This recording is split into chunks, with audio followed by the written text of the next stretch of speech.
in town. Our resident sex therapist, yeah, she's back. Dr. Lisa Pons wants to answer your sex questions. It is so nice to have you here. That was a great intro. It's great to be here. Great intro. If I can I ask a question? Please, because this question I actually don't want any part of, so the floor is yours. This, all the guys out there, this is the time bomb, right? This is like the loaded grenade, and we were talking about people gaining weight, perhaps, in marriages. Is there a, how you say, constructive way to be like, hey, sweetie, you know what? Maybe we should lay off the third dessert. I don't know. Is that sensitive? Absolutely. That is not sensitive, but there's nothing sensitive about that. But there's absolutely a constructive way to deal with it. And first of all, you have to understand, everyone watching, we have a responsibility to remain attractive in our partner's eyes, right? We sign up to sort of be their one and only.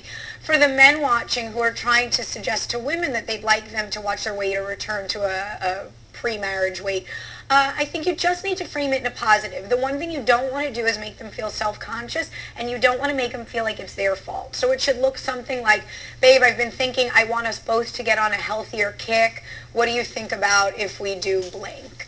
How do you like that one, guys? Wait, taking notes? Babe, I've been thinking. What's the rest of that? The other thing that I think is really important, and what couples can suggest, and it's really user-friendly, is just to go on fitness dates. So I really love for couples to take walks together, because what it does is it creates quality time for them to converse about their day, and they're doing something active. And now it's summertime, right? So this seems to be, I know it's hot, I know that, but like you can maybe go for a walk towards the end of the day, something like that? Yeah, I'm up for walks, beaches, bike riding, beaches, anything that suggests that you're going to be out together and doing something other than just sort of coming home and checking out on one another and sitting lazy style. What about goals, like writing it down?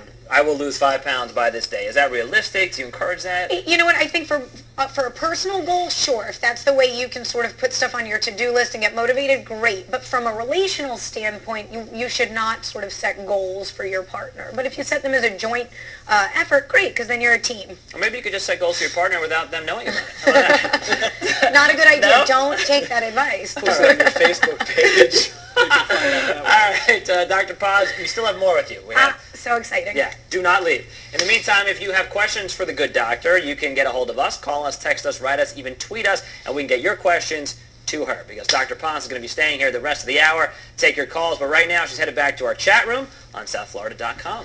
And speaking of